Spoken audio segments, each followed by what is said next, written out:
மணிவாசக பெருந்தகையை பரவலில பிடிச்சிட்டாரு. பாக்குறாரு. அரிய நோக்கம் கொண்டு இவரை பார்த்தாரு. அவர் என்ன, இவன் எப்ப வெளியே வருவான், இப்ப விட்டுறக்கூடாது இல்ல. இந்த நோக்கு நோக்கு வருமன் கண்ணு இப்படி பார்க்கணும். அந்த குழந்தைங்களை இப்படி பார்க்கணும். அரிய நோக்கம் கொண்டு அப்படி பார்த்தோம்னு வச்சுக்கோங்களேன், அந்த குழந்தைங்க கண்ணுக்கு உள்ளார போய் இது நெஞ்ச தடத்தை போய் அப்படியே சுடணும். அப்படியே போட்டு இப்ப அரிய நோ இவர் ஐ கான்டாக்ட்னு இப்போ சுலபமா சொல்றாங்க. அந்த ஐ கான்டாக்ட்ல அவர் பார்த்துட்டார். கண்ணால் பார்த்ததும் அந்த கண் வழியே ஊடுருவக்கூடிய அந்த காந்த அலைகள் இவர் கண் வழியே. இதனாலதான் உபதேசம் பண்ணும்போது 2 2 4 பேர் 2 2 4 செவிதான் கேட்கணும்னு சொல்றோம். இது அதிநுட்பமான ஒரு, எத்தனை நானோ டெக்னாலஜி கொண்டானாலும் உங்களால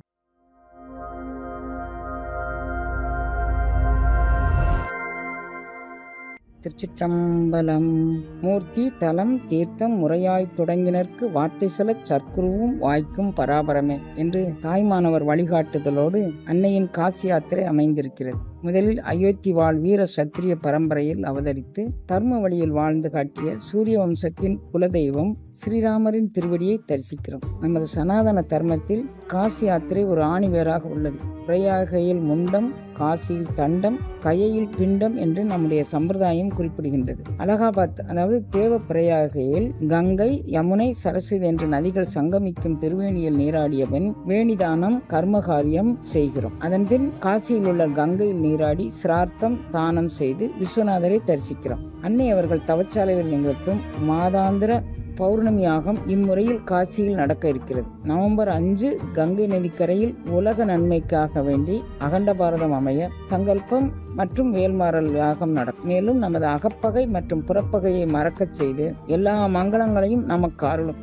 காசியிலிருந்து 10 கிலோமீட்டர் தொலைவில் உள்ள சாரநாத் கோயில் புத்தர் ஞானம் பெற்ற அந்த இடத்தை நம்ம தரிசிக்க போகிறோம். இந்த மனநிறைவோடு கயா செல்கிறோம். அங்கு முன்னோருக்கு திதி தர்ப்பணம் செய்து பிண்டமிட்டு வழிபடுகிறோம். இதன்பின் நாம் அனைவரும் கல்கத்தாவை நோக்கி பயணிக்கிறோம். அங்கு வேலூர் மடத்தில் சுவாமி விவேகானந்தர், ராமகிருஷ்ண பரமஹம்சர் மற்றும் சாரதா தேவி அம்மையார் அவர்கள் ஆற்றிய சமுதாய தொண்டை உணரும் வண்ணம் அவர்களின் சுவாசத்தை உள்வாங்கி தியான பயிற்சியில் ஈடுபடுகிறோம். மேலும் ராமகிருஷ்ண பரமஹம்சர் வணங்கிய காளிதேவியின் திருவடியை தரிசிக்கிறோம். இதற்கு அடுத்ததாக புண்ணிய பூமியான ஜெகநாதர் கோயில் அமைந்திருக்கும் பூரி நகரை நோக்கி நாம் பயணிக்கிறோம். ஸ்ரீ ஜெகநாதர் திருவடியை தரிசனம் செய்துவிட்டு நிறைவாக ராமேஸ்வரம் நோக்கி நாம் பயணிக்கிறோம். ராமேஸ்வரம் ராமநாத சுவாமி தரிசனம் மற்றும் தனுஷ்கோடியில் அனுமன் சுவாமிகள் ஸ்ரீராமருக்கு அமைத்த ராமபாலத்தின் தொடக்கத்துக்கு சென்று எது எமை பணிகொடுமாறு அது கேட்போம் என்று நாமும் வேண்டிக் கொள்கிறோம். இந்த யாத்திரையின் மூலம் நம்மை குரு அருளுக்கும் திரு அருளுக்கும் உகந்த பாத்திரமாக மாற்றி எந்நாளும் இன்பமே என்று வாழ நாம் அனைவரும் பங்கு பெற்று பலனடைவோம்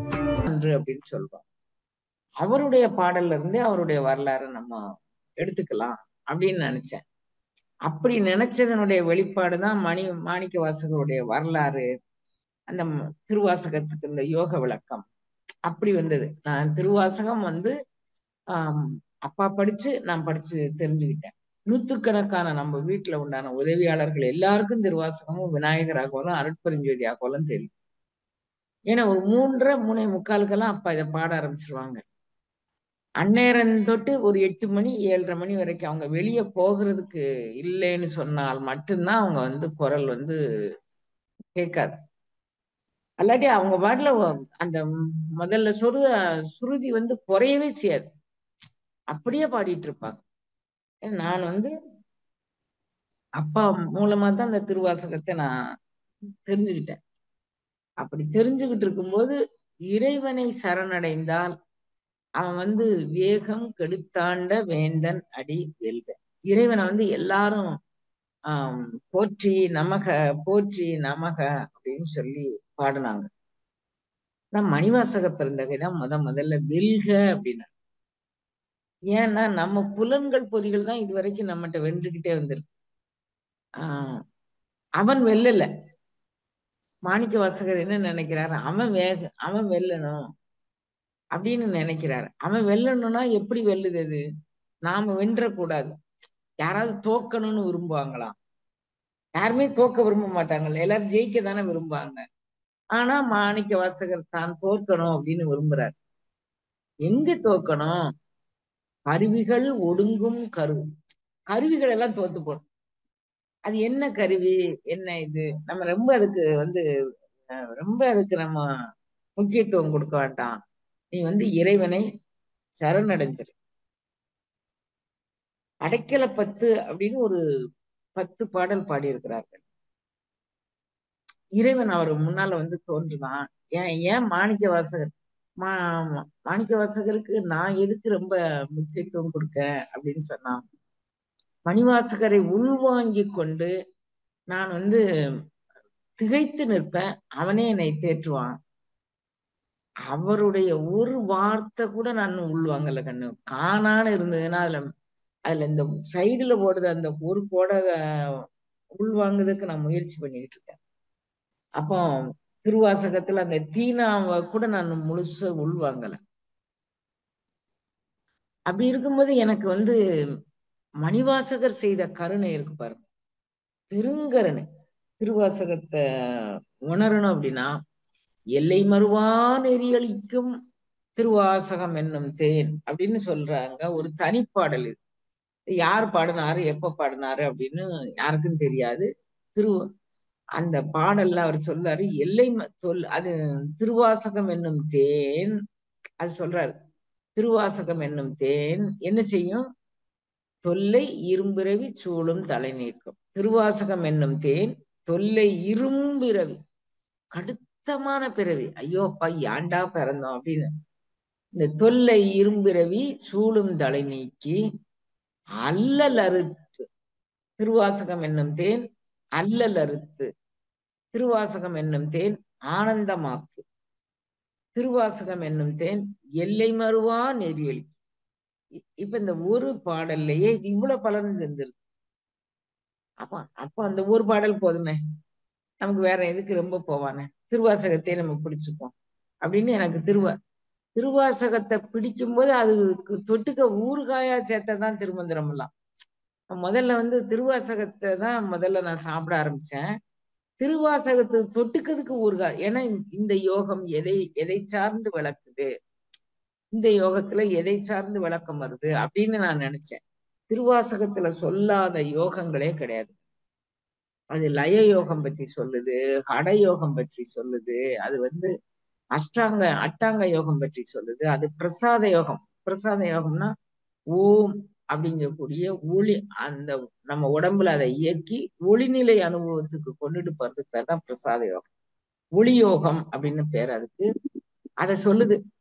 இறைவன் எனக்கு ஓங்காரத்து உட்பொருளை அறிவித்தான். அதுதான் உய்யும் நெறியின் உயிர்ப்பு. உய்யே என் உள்ளத்துள் ஓங்காரமாய் நின்ற. அவன் எப்படி நின்றான் அப்படின்னா வெய்யாய். அவன் என்னுடைய யோக கனலாக நின்றான். வெய்யினா வெப்பம், சூரிய பகவான். அவன் என் உள்ளத்துக்குள்ள ஒரு பெரும் நெருப்பாக நின்றான். ரொம்ப சிம்பிளான வார்த்தை மாதிரி நமக்கு தெரியுங்கண்ணு. அதை நீங்க இன்னும் ஆழமா ஒரு வார்த்தை கூட தெரிஞ்சா போதும். வெல்கனின் பேரருள், வெல்கனின் பெருஞ்சு. அவன் நாதன் முதல்ல போற்றி சொன்னார். நமச்சிவாய வாழ்க நாதன் தாழ்வா போற்றி சொன்னார். அதுக்கப்புறம் வெல்க வெல்கன்னு பாட ஆரம்பிச்சார். அந்த வெல்க இப்ப நம்ம திருவாசகம் அப்படின்னு சொன்னா நம்மளுடைய சிறுமை வென்று விடக்கூடாது, அவனுடைய பெருமை வெல்லணும்னா இதுல 658 பாடலுக்கும் இதுலயே விளக்கம் வருதுன்னு விளக்கம் சொல்றாங்க.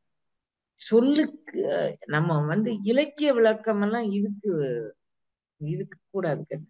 இலக்கிய விளக்கத்தை படிச்சு நம்ம என்ன பண்ண போறோம் நீங்களே நினைச்சு பாருங்க. எவ்வளவோ காலங்காலமாக நம்ம மனது பராக்குல போயிட்டு, காலம் காலமாக பராக்குல போயிட்டு, இப்போ இன்னும் மீண்டும் மீண்டும் அது பராக்குல போக வைக்க கூடாது அப்படிங்கிறது நான் உணர்ந்துகிட்டேன். நீங்க பராக்குல நிக்காதீங்க அப்படின்னு இறைவன் எனக்கு உணர்த்தின மாதிரி நான் உணர்ந்துகிட்டேன். அதனால நான் இனி பராக்குல நிக்கிறதுக்கு நமக்கு அவகாசம் இல்லை, அங்க எங்க பார்க்க கூடாது அப்படின்னா, பராக்கு இல்லாம இருக்கிறதுக்கு நம்ம என்ன செய்யணும் அப்படிங்கும்போது அவர் சொல்றார், நீ இந்த யோகத்தை எப்படி பயிலணும் அப்படின்னா, நீ யோகத்தை பயில்வது பப்பர வீட்டிருந்து உணரும். பரபரப்போடு பயிலாதப்பா, திருவாசகத்தை பரபரப்பா போய் படிக்காதப்பா அப்படிங்கிறார். அப்போ பரபரப்பு இல்லாம அடையக்கூடியது யோகம் அப்படிங்கக்கூடிய ஒரு விஷயத்தை எவ்வளவு சுலபமா சொல்றாரு. வீட்டு இருந்து உணரும் பப்பு அற பரபரப்பு இல்லாமல் ஒரு இடத்துல உட்காரேன், ஒரு இடத்துல உட்கார்ந்து அமைதியா சிந்தனை பண்ணிப்பார். அத அத அவர் அப்படியே மெதுவா நம்மளை கூட்டிட்டு போறாரு கண்ணு. எப்படி கூட்டிட்டு போறாரு அப்படிங்கக்கூடியது பிரமிக்க வைக்கக்கூடிய அளவுக்கு அவர் கூட்டிட்டு போறாரு கண்ணு. பப்பர வீட்டிருந்து உணரும் நின் அடியார் நீ பப்பர வீட்டிருந்து உணர்னா என்னமா கிடைக்கும்? அடியார் பழங்குடில் தோறும் எழுந்தருளும் பாரு. குடில் அப்படிங்கிறது இந்த இந்த வீடுமா, இந்த இந்த உடல். இத அவர் பல இடங்கள்ல ஊத்தை சிறு குடில் அப்படின்னு சொல்றாரு. இந்த வீட்டை பழங்குடில் அப்படின்னு சொல்றாரு. நீ பழங்குடில் எதுப்பா பழங்குடில் அப்படின்னா, எல்லா ஜீவர்களுக்குள்ளும் அவன் குடியிருக்கிறது அவனுடைய குடிசை. எறும்பு உடலுக்குள்ள அவன் இருக்கிறான். அவன் இல்லாட்டி எறும்பு ஊறாது. சின்ன சின்ன அதல் புதல் அப்படின்னு உண்டு. ஒரு நாள் உயிர் தேடக்கூடியது, அரை நாள் உயிர் தேடக்கூடியது, இதெல்லாம் அதல் புதல் அப்படின்னு திருமந்திரத்தில் சொல்ல. அந்த அதல் புதலுக்குள்ள கூட அவன் இல்லைன்னா காரியம் ஆகாது குழந்தைங்களா. அவன் இல்லைன்னா அது பறக்குமா, சாப்பிடுமா, தூங்குமா, இனவர்த்தி பண்ணுமா, ஒண்ணுமே செய்யாது. அவன் இருக்க போய் தான் இவைகள் எல்லாமே இதனுடைய வேலையை செய்யுது. அப்போ நான் நான் மணிவாசகருடைய வரலாறு உங்களுக்கு ஒரு ஒரு மாதம் சொல்லுவேனா, ஒரு நாள் சொல்லுவேனா எனக்கு தெரியல கண்ணு. அவர் விளக்க சொல்லட்டும். நான் ஒரு அரை மணி நேரம் நான் உண்மையிலேயே நீங்க எல்லாம் பேசுறத ஒரு ஆடியன்ஸா கேட்கதான் நான் விரும்புறேன். நான் ஒரு மௌனமாக இருக்கதான் நான் விரும்புறேன். சரி, இருந்தனாலும் மணிவாசகரே சொல்லியிருக்காரு, பேசில்தாம் ஈசனே பேச்சற்ற மாமணியின் நீ பேசுனா பேச்சற்ற மாமணியின் மணி வார்த்தை பேசு. எனக்கு போன் பிடிக்கல, எனக்கு எதுவுமே பேசவோ உண்ணவோ உறங்கவோ எனக்கு எதுவுமே பிடிக்கல. அப்படி இந்த அகண்ட விஸ்வம், அந்த எங்கும் நிறை பரம்பொருள், அதோடு நம்ம எப்படி நம்மளை சங்கமித்துக் கொள்ளணும், நீ எவ்வளவு சீக்கிரம் சரி, அது ஒரு பக்கம் இருக்கு. இப்போ இந்த யோக நிலையில நிறைய யோகம் இருக்கா. எல்லா யோகத்தையும் அவர் சொல்றாரு கண்ணு. எதுல சொல்றாரு? திருப்புலி எழுச்சியில சொல்றாரு. இன்னிசை வினையர் யாழினர் ஒரு பால். லய யோகத்துல அவன் அடையலாங்க. இன்னிசை வீணையர் யாழினர் ஒரு பால், திருக்கொடு தோத்திரம் ஏம்பினர் ஒரு பால். வேதம் தொனி. அப்போ அந்த தொனி யோகத்துல உன்னுடைய இப்ப நம்ம மந்திரங்கள் நீங்க சொல்றீங்க பாருங்க. அது மந்திரத்துல நீங்க உச்சாடன, இப்ப நான் ஒரு சின்னதா ஒரு மந்திரம் சொல்றேன். அகஸ்தியர் மந்திரம் சொல்றேன்.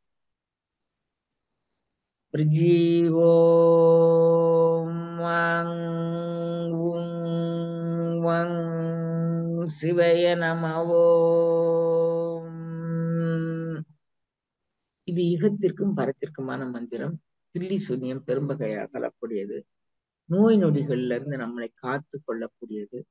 இதுக்கு நிறைய விசாலமான பொருள் சொல்லலாம். இந்த தொனி இருக்கு பாருங்க, இதுக்கு விளக்கம் என்னம்மா அப்படின்னா, இதுக்கு விளக்கம் கிடையாது. அந்த தொனி, இந்த உச்சாடனம்னு சொல்லுவாங்கல்லப்பா, அது. அப்போ இந்த தொனிக்கான மந்திரங்கள் அது திருவாசகம் சொல்லுது கண்ணு. இவைகள் என்னவோ நான் பெரிய ஸ்காலர்ன்னு நினைச்சுக்காதீங்க குழந்தைங்களா. இறைவன் உணர்த்த நான் உணர்ந்து கொண்ட சின்ன சின்ன விஷயங்கள். அவன் எனக்கு உணர்த்தியது, அவன் கருணையால் செய்தான். எனக்கு அதை முழுமையா உங்களுக்கு உணர்த்த முடியும் அப்படின்னு எனக்கு தோணல கண்ணு. இருந்தாலும் சொல்றேன், எத்தனை யோகத்தை சொல்றாங்க.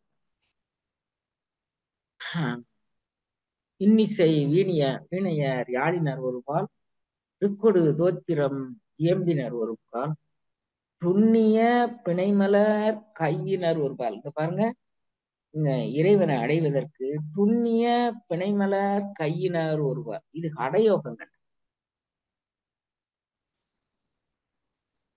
இது ஒரு யோகம்.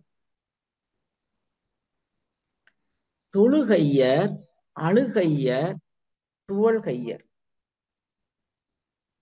இது ஒரு யோகங்கள். அஞ்சலி யோகம். தொழுகையர் அழுகையர், இது ஒரு யோகங்கண்ணே. என்ன ஆஹ் இறைவனை பெற்றுக்கொண்ட போது புற அமுதாக கண்ணில் நீர் வடிதல், வாயில் உமிழ் நீர் சுரத்தல், இவைகள் எல்லாம் புற அமுது அப்படின்னு யோக சாத்திரம் போகுது. அப்ப இந்த அமிர்தை பெற்றுக்கொள்ளுக. தொழுகையர், அழுகையர், துவள்கையர்.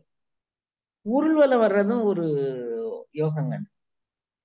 உருள்வல வர்றதை பத்தி கேள்விப்பட்டிருப்பீங்க நான் நம்புறேன். அவன் ஒரு இடத்துல தொடங்கி அப்படியே உருண்டுகிட்டே போறது. நம்ம எந்த எந்த கோல் வச்சிருக்கோமோ அதை. தொழுகையர், அழுகையர், துவள்கையர் ஒருபா. சென்னியில் அஞ்சலி கூப்பினர் ஒருபா. கை ரெண்டையும் அப்படி உயர தூக்கி, இது ஒரு வகையான யோக முத்திரை கண். அதுல அப்போ இத்தனை தரப்பட்ட மக்கள் இருக்கிறாங்க. ஒரு நம்ம இந்து சனாதன தர்மத்தில் இத்தனை தரப்பட்ட யோகம் இருக்குன்னா அத்தனை தரப்பட்ட மக்களும் இருக்கிறாங்க. இவ்வளவு பேர் இருக்கிறாங்க. சென்னியில் அஞ்சலி கூப்பினர் ஒருபால், திருப்பெருந்துறையுரை சிவபெருமானே, அப்ப என்னை எனக்குள்ள புகுந்து எழுந்தருள மாட்டியானே. அப்போ நமக்குள்ள இறைவன் எழுந்தருள்வான் அப்படிங்கக்கூடிய ஒரு கருத்து நமக்கு அந்த திருப்பலி எழுச்சியில நமக்கு. அப்ப இறைவனை திருமேனில இருக்கதாக பாவித்து கொண்டு நாம் அவனுக்கு ஒரு அர்ச்சனை, ஆராதனை, திருப்பலி எழுச்சி. எது திருப்பலி எழுச்சி எங்க? எது எமை பணிகொள்ளுமாறு அது கேட்போம். எது என்ன பணிகொள்ளும்? நான் என்ன செய்யணும்? அது அப்போ இறைவனை நான்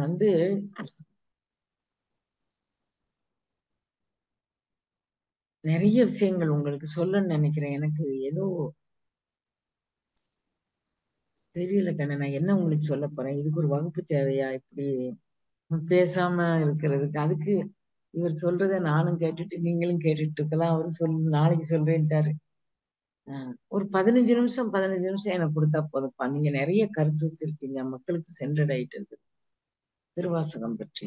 அப்போ ஆஹ் இறைவன் எங்க இறைவன் எங்கோ ஒரு திருமேனியில இருக்கிறான். அவன் பஞ்சலோக திருமேனி, கல் திருமேனி, அது மாதிரி நீங்க அப்படி நினைக்காதீங்க குழந்தைங்களா. சுதை திருமேனி உங்களுக்குள்ள இருக்கிறான் அப்படின்னு நினைங்க அப்படின்னு கத்து தந்தார் பாருங்க. எனக்கு அது ரொம்பவே பிடிச்சிருந்துச்சுமா. அதனால எனக்கு இதை என்ன சொல்ல, இதை எப்படி நான் எடுத்து சொல்ல. சரி, இப்ப நம்ம மாணிக்க வாசகர் வரலாறு இந்த விளக்கங்கள்லாம் தம்பி கொடுப்பாரு. ஆனா இடையில இடையில உங்களுக்கு ஏதாவது கொடுக்குறேன், அது வேற விஷயம். இப்ப மணிவாசகருடைய வரலாற்று பதிவுக்கு நம்ம போறோம். இந்த மாணிக்க வாசகருடைய வரலாறு திருப்பெருந்துறை புராணத்துல ஒரு மாதிரி இருக்கு, திருவிளையாடல் புராணத்துல ஒரு மாதிரி இருக்கு, திருவாதவூர் புராணத்துல ஒரு மாதிரியா இருக்கு. அப்புறம் பெரும் வேற ஒரு புராணம், இப்படி நிறைய ஒரு 5 புராணம் இருக்கு. கொண்ட 5 புராணத்திலும் ஒன்றோடு ஒன்று ஒத்து போகல். அப்ப அப்ப அவருடைய புராணம் தான் என்ன சொல்லுது அப்படின்னு சொல்லி நம்ம நம்ம யோசிக்கிறோம். அப்ப நம்ம திருவாசகத்தை சரணடைவோம். உன்னுடைய புராணம் எங்களுக்கு சொல்லக்கூடிய வழித்துறை என்ன அப்படின்னா, அது முதல்ல நான் திருவாசகம் சொல்லிச்சு, அவனுடைய பேரருள் வெல்ல வேண்டும், நம்மளுடைய சிறுமை வென்றுவிடக் கூடாது அப்படின்னு அது சொல்லிச்சு திருவாசகம். எனக்கு அறிவுறுத்தியதை நான் உங்ககிட்ட சொல்றேன். அப்ப வெல்கனின் பேரருள், வெல்கனின் பெருஞ்சேர். அவன் அதனால நான் வெல்க வெல்க வெல்கன்னு நான் 6 முறை அவனை போற்றி துதிச்சேன். ஒரு மந்திரம் மாதிரி வச்சுக்கிட்டோம் அப்படின்னு சொல்லி ஒரு 6 முறை வெல்க வெல்க வெல்கன்னு சொல்றாரு கண்ணு. அது ஆரம்பத்திலே அந்த வெல்கவை அவர் போட்டார். இது கூட தெரியாம நான் உங்களுக்கு பாடம் எடுக்கிறேன் பாரு. என்ன அது இந்த யோகத்துல உள்ள நம்ம உச்சாணி கொம்ப சொல்றாரு பாருங்க. இறைவனை வெல்கன்னு அவருக்கு எப்படி சொல்லணும்னு தோணுச்சு பாருங்க. வேகம் கெடுத்தாண்ட வேந்தன் அடி வெல்க. வேகம் கெடுத்தாண்ட வேந்தன் அடிவெல். என்ன வேகம்? எல்லாரும் கோபத்துல, தாபத்துல, ஆங்காரத்துல, மமகாரத்துல, காமத்துல, பெரும் தீனி உண்பதில், அப்புறம் பெரும் போகம் அனுபவிப்பதில், அது எந்த விதமான போகமானாலும் இருக்கட்டும், அந்த போக அனுபவம் எல்லாத்திலும் மூச்சு பெருமூச்சாதான் வருது. இந்த யோகம் திருவாசகம் காட்டக்கூடிய யோகம் அப்படிங்கக்கூடியதுல நான் தெரிஞ்சுக்கிட்ட விஷயங்கள் நான் உங்கள்கிட்ட சொல்றேங்க. அப்ப இறைவன் மணிவாசகர் என்ன சொல்றாரு? வேகம் கெடுத்தாண்ட வேந்தர் அடி வெல்க. வேகம் கெடுத்தாதான் கண்ணு பிறப்பு அறுபடும். நம்ம பிறப்பு நம்ம வாசிய நம்ம சீர்படுத்தாத பட்சத்துல பிறப்பு அறுபடாது. அப்ப பிறப்பருக்கும் பிங்கைகந்தன் பெய்களல். நம்ம பேசிட்டே இருக்கிறோம்னு வச்சுக்கோங்க, இவங்க யார் வாரா, அவங்க யார் வாரா, அவங்க யார் வாரா, பார்த்துட்டே இருக்கிறோம்னு வச்சுக்கோங்க கண்ணு, நம்ம புறச்சிந்தனையில என்னத்தையோ ஒண்ண கவனத்தை செதற விடுறோம் அப்படி வச்சுக்கோமே பேச்சுக்கு. ஆனா இவங்களை கண் சென்று பற்றக்கூடிய ஒரு கருவி கண். மீதியெல்லாம் காதுல ஓசை விழுந்தாதான் கேட்கும், வாயில சாப்பாடு போட்டு விழுந்தாதான் கேட்கும்.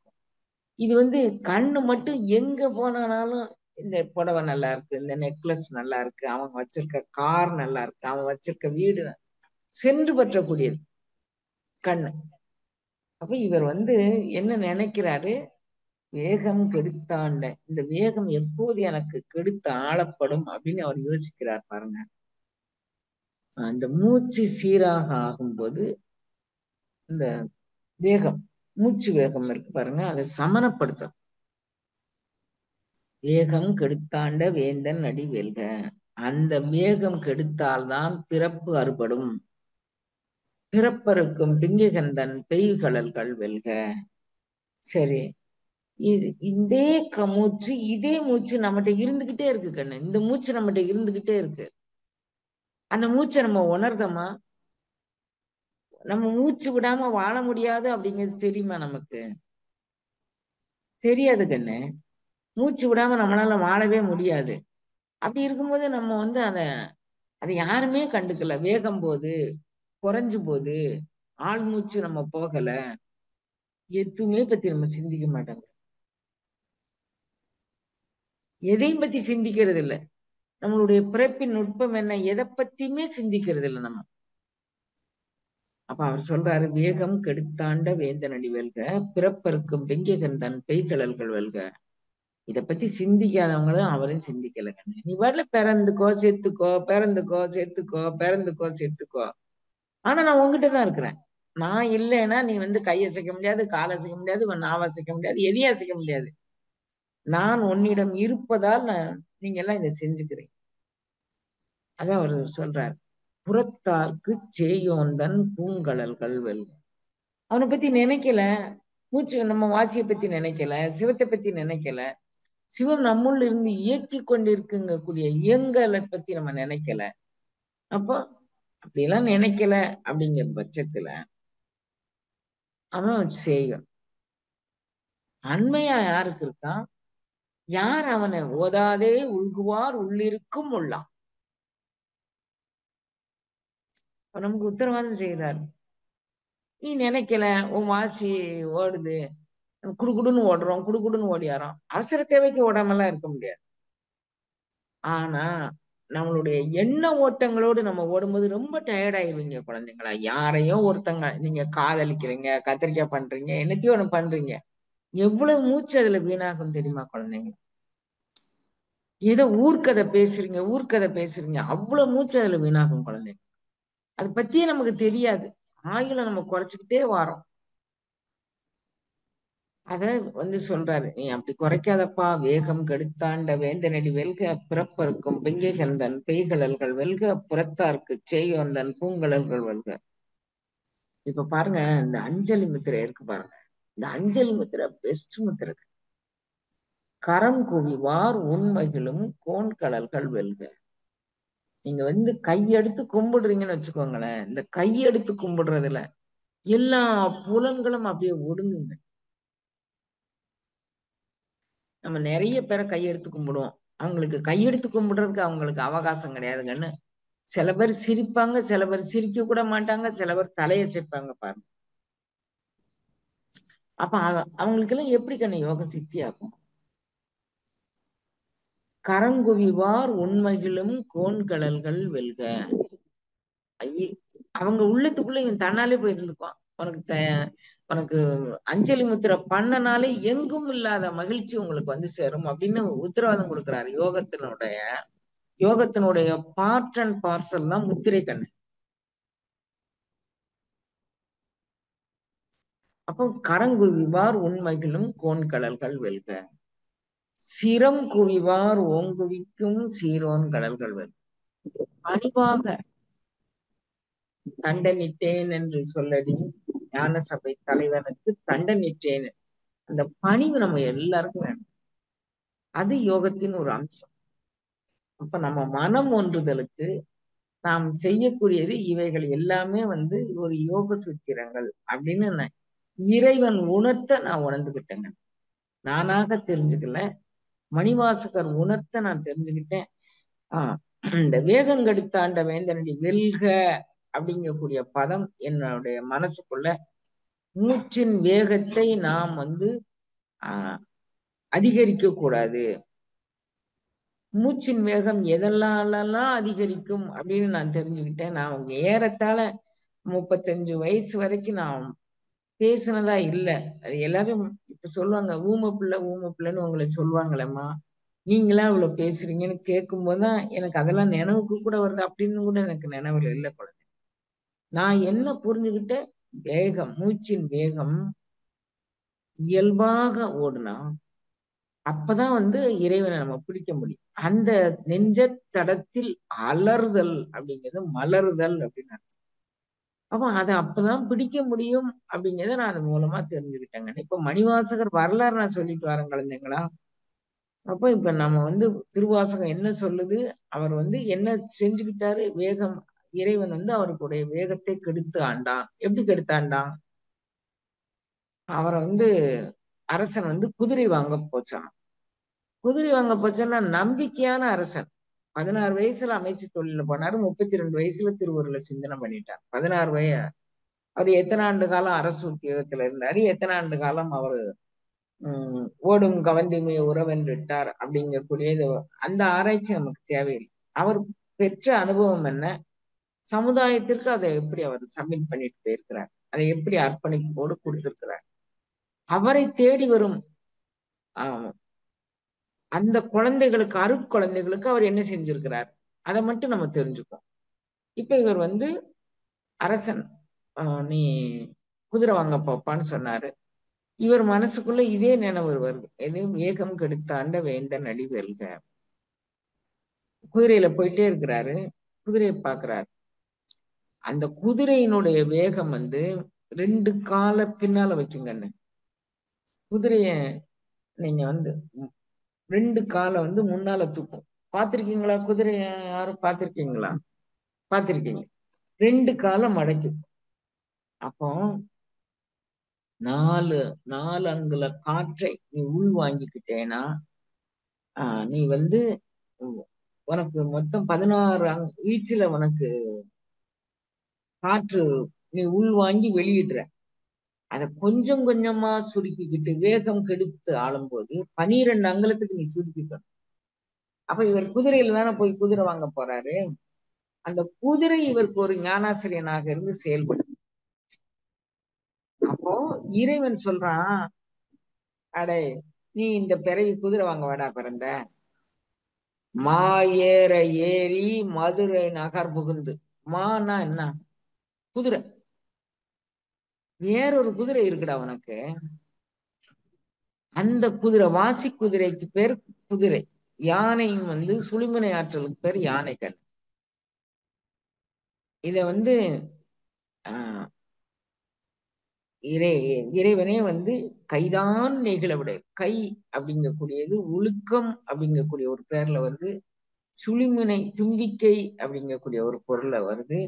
இது எல்லாமே வந்து இறைவன் மணிவாசகருக்கு உணர்த்தினான். மணிவாசகர் எனக்கு உணர்த்தினார் கண்ணு. அதை நான் உங்களுக்கு சொல்றேன். மா ஏற ஏறி மதுரை நகர். மதுரை நகர் எங்க இருக்கு? துவாதசாந்தம். நீங்க மதுரைக்கு மேலக்கோபுர வாசல் வழியா போட்டீங்கன்னா ஒரு தூண்ல ஒரு போர்டு வச்சிருப்பாங்க. இது துவாதசாந்த பெருவழி. பார்த்திருக்கீங்களாப்பா? பார்த்ததில்ல. ஒரு தூண்ல ஒரு போர்டு வச்சிருப்பாங்க கண்ணு. மேலக்கோபுர வாசல் வழியா உள்ள நுழைஞ்சீங்கன்னா. நான் வருஷத்துக்கு ஒரு 4 வாட்டினாலும் மதுரைக்கு போயிட்டு இருந்தேன். இப்ப 20, 30 வருஷம், 35 அப்பாவுடைய காலகதிக்கு பிறகு நான் வெளியே எங்கேயுமே போறதில்ல. அப்பா பலம் வந்து எனக்கு ஏதோ பெரிய உலகத்தையே சாதிக்கிற மாரி இருந்துச்சு. அதுக்கப்புறம் நான் வந்து நானும் என்னுடைய வாசிய மட்டும் பத்தி சிந்திச்சுக்கிட்டு இருப்போம் அப்படின்னு இருந்துட்டேன். ஏறத்தாழ 35 வருஷம் மேல நான் வெளிய போல குழந்தை. அப்போ அந்த போகும்போது நான் எல்லா கோபுர வாசல் வழியும் போயிருக்கிறேன். அம்மா அந்த குதிரை வந்து இது வந்து துவாதசாந்த பெருவழி ஸ்தலம் அப்படின்னு அதுல போர்டு இருக்கும்.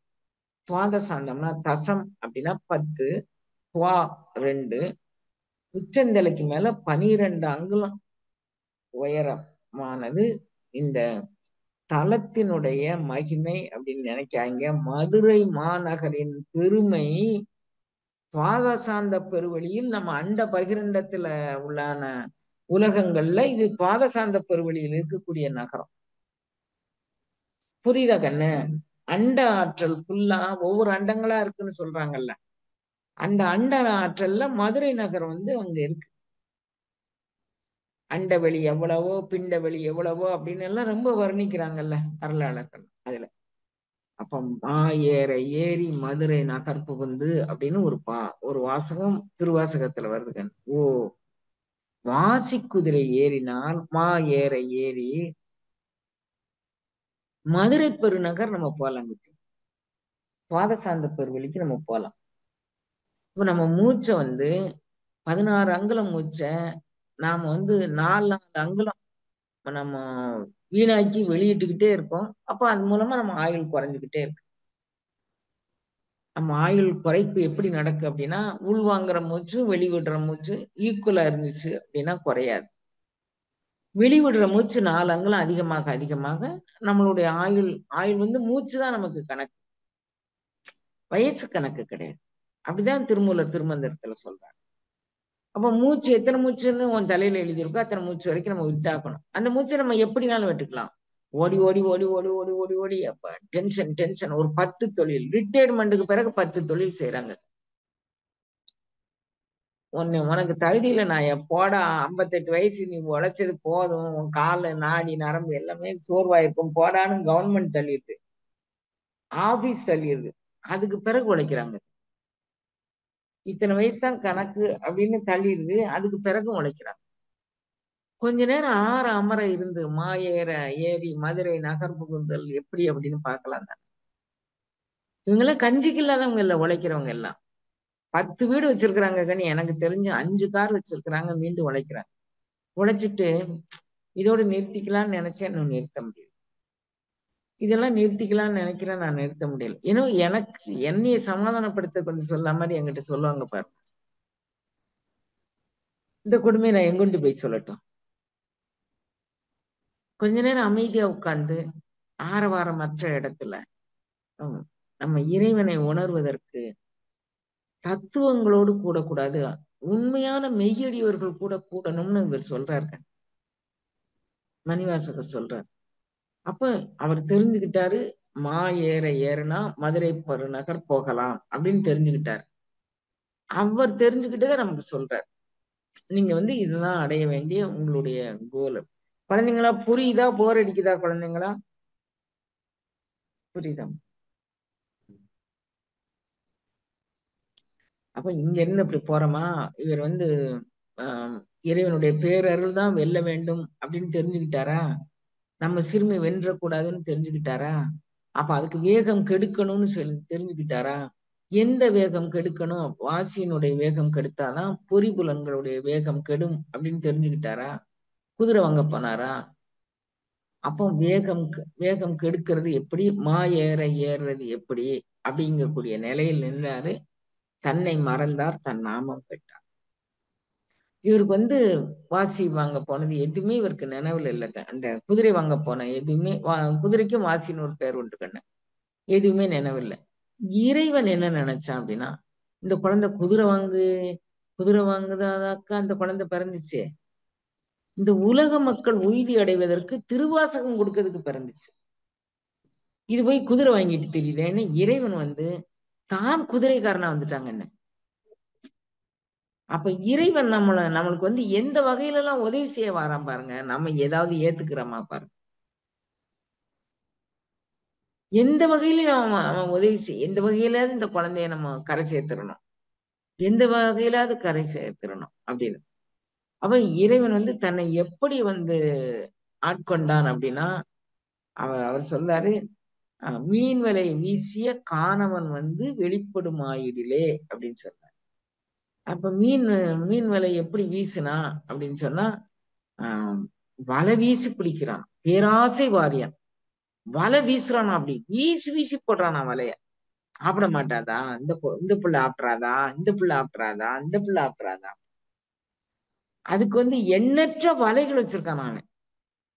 இந்த இந்த வலையில யோகம்ங்க கூடிய வலையில சில குழந்தைங்க விழும், சில குழந்தைகள் வந்து யாகத்துல விழுந்துரும், சில குழந்தைகள் திருநாமத்துல விழுந்துரும், சில குழந்தைகள் வந்து ஆக்கபூர்வமான தொண்டு நெறியில் விழுந்துருவாங்க, சில குழந்தைகள் அழுது என்னை எப்படியும் உன்னை அடைஞ்சே தீர்வேன்னு விழுந்துருவாங்க.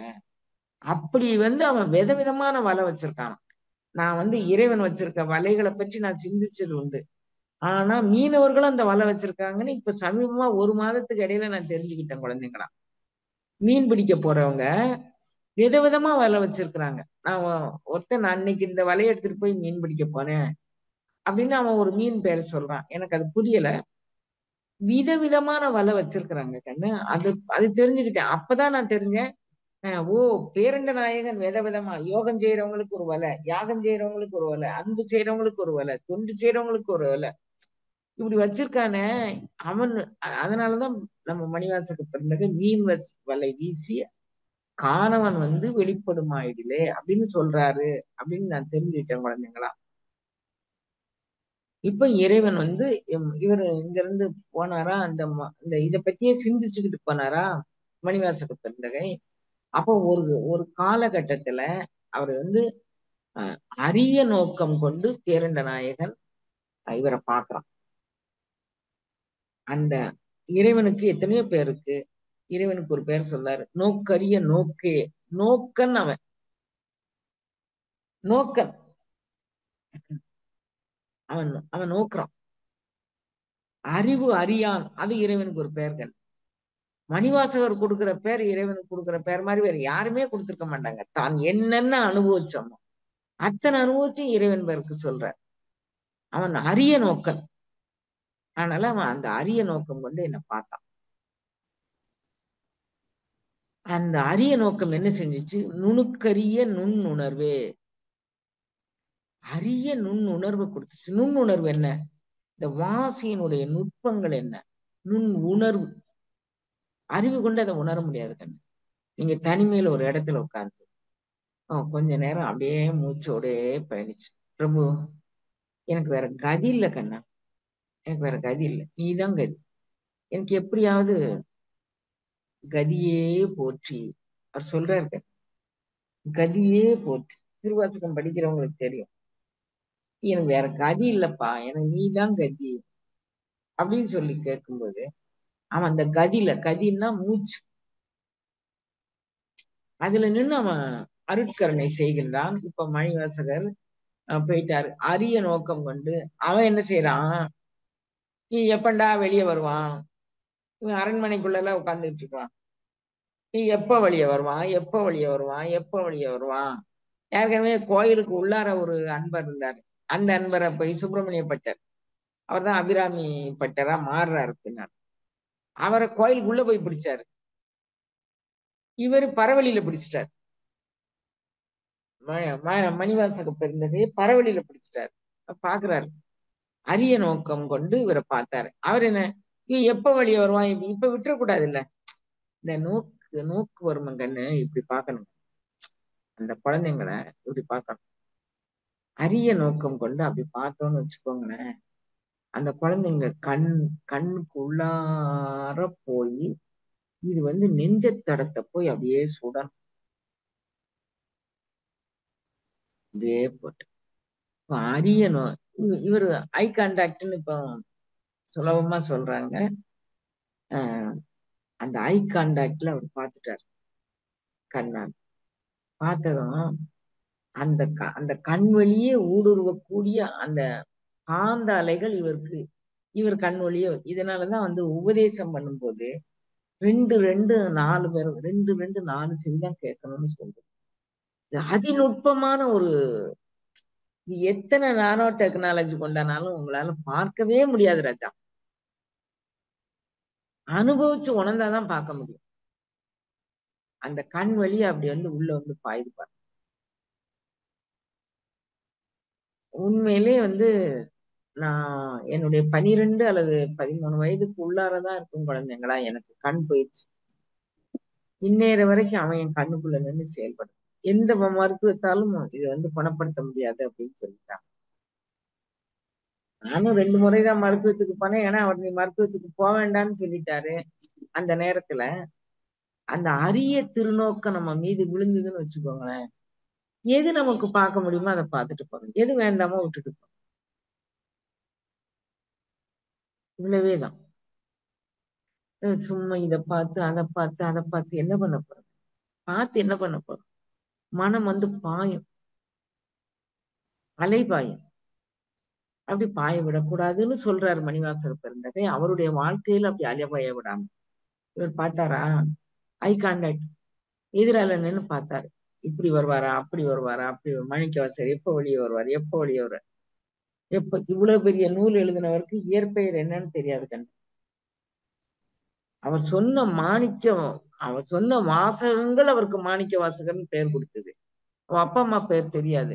இந்த புராணங்கள்லாம் ஆஹ் இவருடைய அவர் பேர் என்ன, நம்ம ஞானசம்பந்த பெருமான் அப்பா அம்மாவுக்கு கொடுத்த பேர் மாதிரி ஒரு பேரை போட்டு அப்படியே வடிவமைச்சுக்கிட்டாங்க. அப்படி பாக்குறாரா? பார்த்த உடனே இவர் நிமிர்ந்து பார்த்தாரா? அந்த ஒரு பார்வையில நோக்கரிய நோக்கு, நுணுக்கரிய நுண்ணுணர்வு அது வந்து என்ன செஞ்சிச்சுக்கன்னு மிக சூட்சுமமாக நீங்க கவனிங்க. போக்கும் வரவும் உணர்வும் இல்லா புண்ணியம் ஸ்பாட் அவுட் பண்ணிருச்சு. அந்த தளத்திலே அவரை வந்து போக்கு இல்ல, பூரகம் இல்லைங்க, ரேசகம் இல்லை, கும்பகமும் இல்லை. இதுக்கு பேர் கேவல கும்பகம் அப்படின்னு பேர். அங்க வந்து உணர்வான், உணர்பவன், உணர்விக்கும் பொருள் இந்த மூன்றுமே கிடையாது. திருப்புடி மயக்கம் அப்படின்னு இதை வந்து திருமூலர் திருமந்திரத்தில் சொல்றார். இவருக்கு இந்த திருப்புடி மயக்கமே இல்லை கண்ணு. பொக்கிலன் வரவிலன் என நினைப்புலர் ஒண்ணுமே இல்லைங்க. போக்கும் வரவும் புணரும் இல்லா புண்ணியம். ஓ, நான் வந்து இந்த நாட்டை பாதுகாப்பதற்கு குதிரை வாங்கணும்னு நான் நினைச்சுக்கிட்டேன். நாட்டை என்னடா பாதுகாக்க போற? நீ வந்து மூச்சு விட்டு மூச்சு விட்டு மூச்சு விட்டு உன் மூச்சை தொலைச்சிட்டே தருவான். இப்ப இந்த பிறவில அதை பிடிக்க வேண்டாமா? இதை பிடிக்கிறதுக்கு யார் துணை செய்வா? இந்த குதிரையும் தொலைச்சு காக்கும் என் காவலனே. இவன் தானே செய்ய முடியுங்க. வேற யார் செய்ய முடியும் சொல்லுங்களேன்? காக்கும் என் காவலன், காண்பரிய பேரொழிய அவன் ஒரு ஒளித்திரு நோக்கம் வச்சா பாருங்க. அப்படியே அவர் விழுந்துட்டாருல கண்ணு. அந்த ஒளித்திரு நோக்கம் வந்து இவர் அப்படியே விளைவிச்சிருச்சு. இல்ல சரி எந்திரிச்சு நிக்கவே வைக்கலையே, அப்படியே விழுந்துட்டார்ல. நோக்கரிய நோக்கே நுணுக்கரிய நுண்ணுணவே போக்கும் வரவும் புணருங்களா புண்ணியனே காக்குமென் காவலனே காண்பரிய பேரொழி. அவ்வளவுதான், பேரொளி வந்துச்சு. இவருடைய எல்லா கருவிகள் கரணங்கள் எல்லாமே போயிடுச்சு. இந்த இதுல வந்து இதுல நம்மளுடைய அந்த கருவி கரணங்கள் வந்து எதுல ஒடுங்கும் அப்படின்னு, கருவிகள் ஒடுங்கும் கருத்தினை அறிவித்து அப்படின்னு அவையம்மா ஒரு பாட்டுல சொல்லாங்க. அந்த கருவிகள் எந்தெந்த கருவிகள் எங்கெங்க ஒடுங்கும் அப்படின்னு தம்பி நேத்தைக்கு வந்து பாடம் எடுத்தார். யாரு? பைரவி. பைரவிக்கு எத்தனை யோகினிகள் உதவியாளர்கள், எத்தனை பேரு அவருடைய இது அப்படின்னு. இந்த நம்ம உடம்புக்குள்ள இத்தனை கருவிகளும் இத்தனை யோகினிகளும் இருக்கிறாங்க. இத்தனை அருட்சக்திகளும் இருக்கு நம்ம உடம்புக்குள்ள. எத்தனையோ கோடான கோடி ஆற்றலை வச்சுதான் இந்த கருவி. நீங்க ஒரு ரோபோ அமைச்சிருக்கீங்க கண்ணு.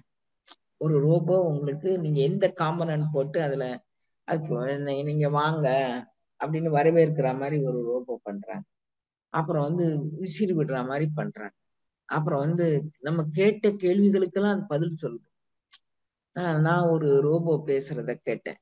கேட்கும்போது அது என்ன மாதிரி வடிவமைச்சிருக்காங்கன்னு ரொம்ப வியந்து போனாங்கன்னு.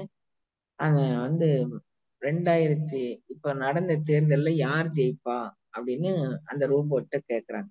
மத்திய அரசாங்கத்துல யார் ஜெயிப்பா, மோடிஜி ஜெயிச்சிருவாரான்னு ரோபோட்ட கேள்வி கேட்கறாங்க. அது பட்டுன்னு பதில் சொல்லுச்சு. எலெக்ஷன் நேரத்துல கேட்க வேண்டிய கேள்வி நேரத்துக்கு நேரம் டென்ட் மாறும். அந்த ரோபோ பதில் சொல்லுச்சு கண்ணு. அப்போ எப்படி செட் பண்ணி வச்சிருக்காங்க, நேரத்துக்கு நேரம் அந்த பிரசன்ஸ் ஆஃப் மைண்ட் கூட நேரத்துக்கு நேரம் டென்ட் மாறும். அந்த நேரத்துல கேட்டீங்கன்னா நான் அப்ப சொல்றேன் அப்படின்னு சொல்லி முடிச்சிருச்சு அந்த ரோபோ வந்து. நான் பார்த்துட்டு, ஓ தொழில்நுட்பம் எவ்வளவு வளர்ந்துருக்கு அப்படி சொல்லி நான் அப்படி கொஞ்ச நேரம் இருந்தேன். அந்த தொழில்நுட்பம் கோடி நம்ம இந்த உடல் அமைப்பு, இந்த கட்டமைப்பு இருக்குல்ல கண், கண் பார்வைக்கு ஒரு நரம்பு கண், காது கேட்கறதுக்கு ஒரு நரம்பு, பேசுறதுக்கு ஒரு நரம்பு, சுவாசிக்கிறதுக்கு ஒரு நரம்பு, இனவிருத்தி பண்றதுக்கு ஒரு நரம்பு, கழிவுகள் வெளியேற்றுவதற்கு வெவ்வேறு கழிவுகள், திடக்கழிவு வெளியேற, திரவக்கழிவு வெளியேற, வெவ்வேறு வேர்வை வெளியேற இந்த தொழில்நுட்பம் யாராலும் அமைக்க முடியுமா கண்ணு? யோசிக்கிறார் மணிவாசன். நான் வந்து குதிரை வாங்க வந்துட்டேன். குதிரை வாங்க வந்துட்டேன்.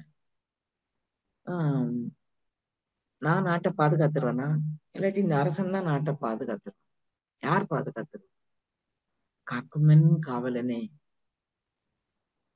அவன் காவலன். அவனுக்கு காவலன்னு ஒரு பேர் கொடுக்கிறார்கள். எத்தனை பேர் கொடுக்கிறாரு இறைவனுக்கு? நோக்கன், அரிய நோக்கன், நோக்கு அரிய நோக்கன், உணர்வு, என் உயிரே போற்றி உணர்வே போற்றிங்கிறார் கண்ணு. உணர்வு, நோக்கரிய நோக்கு, நுணுக்கரிய நுண்ணுணர்வு அப்படின்னு வேற சொல்றாரு. அதுதாங்க அந்த வாசியோட தொழில்நுட்பம். அதை இறைவன் உணர்த்துனா நம்மளால புரிஞ்சுக்க முடியுங்கண்ண. நீங்க எனக்கு எங்கேயோ போய் எப்படியோ நிக்கிறீங்களேன்னு எனக்கு ரொம்ப ஆதங்கமா இருக்கு கண்ணு. நீங்க திருவாசகம் உங்களுக்கு உணர்த்தும் அப்படின்னு எனக்கு ஒரு நம்பிக்கை இருக்கு. ஏன்னா நான் வந்து எந்த முயற்சியுமே செய்யல. கடையவனிலும் கடையவன். இந்த வாசகங்கள்ல வந்து நான் 2.5 மணி நேரம் 2 மணி நேரத்துக்குள்ள ஒரு முற்றோதல் பண்ணுவேன். என்ன லட்சணமா பண்ணுவேன்னு பாத்துக்கோங்க. அந்த முற்றோதல்ல இந்த வார்த்தைகள் என்னை பிடிச்சுக்கிடுச்சு. இந்த வார்த்தைகள் நுண்ணுணர்வுனா என்ன, அரிய நோக்கம் என்ன, அது நமக்குள்ள என்ன வேலையை செய்யும் அம்மாரி. அப்போ இது இவரு அந்த அந்த பேரொளிய பார்த்தாரா, நோக்கரிய நோக்கு நுணுக்கரிய நுண்ணுணர்வே போக்கும் வரவும் புணர்வுங்களா பொன்னியனே காக்கும் என் காவலனே. இவன் தான் நம்மளை காக்க முடியும். நம்ம குதிரை வாங்கி ஒன்னும் செய்ய போறது. கான் வரிய பேரொளி அது என்ன பண்ணுச்சு? ஐ கான்டாக்ட் இப்படி கொடுத்தாரா? அவர் தான் கொடுக்க வச்சிருப்பாரு. இவர் எங்க கொடுத்திருப்பாரு? இவர் எங்கேயோ பராக்கு பார்த்திருப்பாரு. அந்த இடத்துல வந்து நின்று பிடிச்சுக்கிட்டாரு. அததான் சொல்றாரு. அவரே இன்னொரு இடத்துல சொல்றாரு, இத்தந்திரத்தில் காண்டும் என்று இருந்தோருக்கு அத்தந்திரத்தில் அவ்வையின் ஒளித்தும். நீ பிடிக்க நினைச்சா நான் பிடிக்க முடியாடா. நானா உன் வலையில பிடிபடுவேன். நீ வீசுற வலையில நான் பிடிபடுவேன். நான் அதுக்கான வலையை நீ வீசு, அன்பு கொண்டு வீசு. சொல்ல இருக்கேன்னு கலந்த அன்பா, அன்பு கலந்து வீசுடா. இவரு கான் வரிய பேரொழிய பார்த்தாரா? அது இவருக்குள்ள அன்பு கலக்க சொல்லுச்சா? கலந்த அன்பு, அன்பு கலந்து அப்புறம் என்ன செய்யணும்? இவ்வளவு டெக்னாலஜி என் உடலுக்குள்ள வச்சிருக்கிறான். போக்கு என்னன்னு வச்சிருக்கிறான், வரவு என்னன்னு வச்சிருக்கிறான், புணர்வு என்னன்னு வச்சிருக்கிறான். நான் நான் கண்ணால பார்த்த உடனே அவன் ஒரு பேரொளியை வீசினான். அந்த பேரொளி என்னை இப்படி வேதித்தது. இப்படி ஒரு வித்தகம் பண்ணியது. நான் இதுக்கு போய் அடங்காம நான் என்னத்த போய் செய்ய? சாப்பிட்டு தூங்கிட்டு இனவிருத்தி பண்ணிட்டு ஏய் ஏய் ஏய். அத அப்படி நினைச்சாரா? அவருக்கு தன்னை மறந்தார் தன்னான்னு கேட்டார். உட்கார்ந்துட்டார். இவர் கொண்டுட்டு போன குதிரை, கொண்டுட்டு போன சொத்து, ராஜா வந்து இவரை எண்ணி எடுத்துட்டு போய் சொல்ல கண்ணு நீ அள்ளிட்டு போன்ட்டாரு. ராஜா இவரை நீ அள்ளிட்டு போ அப்படின்னு சொல்லிட்டாரு.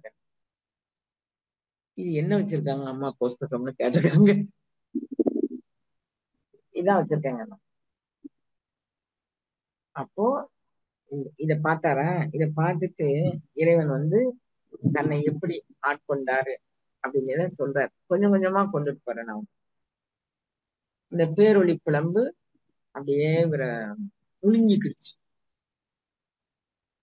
என் நெஞ்சில் மன்னி யானாகி நின்றானே அப்படிங்கிறது. அப்ப நான் வேற, அவன் வேற இல்ல. என் நெஞ்சில் மன்னி. அப்புறம் அவருக்கு என்ன வேலை இருக்கு கண்ணு? அவரே சிவமாயிட்டாரு. யானாகி நின்றானே எவ்வளவு அத்தாரிட்டியா கொடுக்குறாரு. நம்ம எல்லாரும் சிவமா ஆகலாம்னு ஒரு உத்தரவாதம் கொடுக்குறாரு பாத்தீங்களா? எனக்கு ரொம்ப மணிவாசகர்கிட்ட பிடிச்சது. நம்ம மாதிரி கடையநாயனும் கடையநாயனையும் மணிவாசகர் ஆட்கொள்வார். ரொம்ப பிடிச்சது. அப்புறம் அவர் நியமமே வகுக்கல கண்ணு. அவர் பாடலை உணர்ந்து படிச்சாலே போதும். அன்பு கலக்கணும். இது என்ன பெரிய காரியமா? எல்லாரையும் நேசிக்க நேசிங்கிறார். இது ஒரு பெரிய காரியமா? நேசிச்சா சிவமே கிடைக்கும்ல. நேசிங்களேன். யாரையும் கடுக்குன்னு பேசுனீங்கன்னா கொஞ்ச நேரம் வருத்தப்படுங்களேன். அவங்க கிட்ட போய் மன்னிப்பு கேளுங்க. நான் உங்களை தெரியாம பேசிட்டேன் அப்படி மன்னிப்பு கேளுங்களேன். எவ்வளவு பெரிய தொழில்நுட்பங்க இது. கலந்த அன்பாகி கசிந்து உருகும். இவ்வளவு நாளும் நான் வந்து நலம் என்பது சொத்து நலம்னு நினைச்சுக்கிட்டு இருந்தேன். அரசு பதவி நலம்னு நினைச்சுக்கிட்டு இருந்தேன். அதிகார பதவி நலம்னு நினைச்சுக்கிட்டு இருந்தேன். அதெல்லாம் இல்லைன்னு தெரிஞ்சு போச்ச. நலம்தான் இல்லாத சிறியேற்கு நல்கு. இது நமக்கு அதிகாரம் இல்லையே. இது நான் இப்ப சொல்றது திருவாசகத்துக்கு பொருள் இல்ல குழந்தைங்களா, மாணிக்க வாசகர் வரலாறு. புரிஞ்சீங்களா? அப்போ நிலந்தன் மேல் வந்தருளி நீள் கடல்கள் காட்டி. இதுதான் யோகத்தினுடைய உச்சனை. நிலம் எது? இந்த இந்த உடம்ப பூமியோட பஞ்சபூதங்கள்ல மண் தத்துவத்தை நிறைய கொண்டது இந்த உடல். நிலந்தன் மேல் வந்தருளி இந்த உடலுக்குள்ள அவன் இறங்கிட்டான். இது பின்னாலதான் சொல்றாரு யானாகி என் நெஞ்சில் மன்னி நின்றான் அப்படின்னு. என் உள்ளம் அவன் அந்த வார்த்தைகள்லாம் துண்டு துண்டான வார்த்தைகள். நான் ஒரு வார்த்தை காலையில இருந்துச்சு எனக்கு ஒரு வார்த்தை அவன் கொடுப்பான். அந்த ஒரு வார்த்தையை அன்னைய பொழுத ஓட்டிடும். என்ன திருவாசகம் முற்றுதல் பண்ண மாட்டேன். முற்றுதல் பண்ணத இடத்துல போய் புத்தகத்தை பிடிச்சிட்டு நிக்க மாட்டேன். எதுவுமே செய்ய மாட்டேங்கன்னு. அவங்க படிச்சுக்கிட்டே இருப்பாங்களா, காதுல ஒரு வார்த்தை விழும். அந்த ஒரு வார்த்தை தான். அதுக்கப்புறம் முன்ன என்ன படிச்சாங்க, பின்ன என்ன படிச்சாங்க, எனக்கு எதுவுமே விழாது குழந்தை. நான் படிக்கும்போது எனக்கு நீள்கடல் காட்டுது. கடல் பார்த்திருக்கிறோம். நீள்கடல் என்ன? இது வந்து ஒரு அனுபவ பொருள். இறைவனுடைய திருமேனி ஒன்றை சமைத்து வைத்து அதில் உண்டான திருவடி இல்லை. கடல் என்பது, தாள் என்பது, அடி அனுபவம் என்பது ஒரு அனுபவ பொருள். அப்ப அந்த அனுபவ பொருள் நம்ம எப்படி பார்த்துக்கிறது? இத வந்து பொருளே தமியேன் புகலிடமே. நான் பொருள் வேற என்னமோ நினைச்சேனேப்பா. நான் பொருள் வேற என்னமோ நினைச்சிட்டேனே. வேற நீதான் எனக்கு பொருள். இறைவன் உணர்த்த இவர் உணர்ந்து கொண்டாங்க.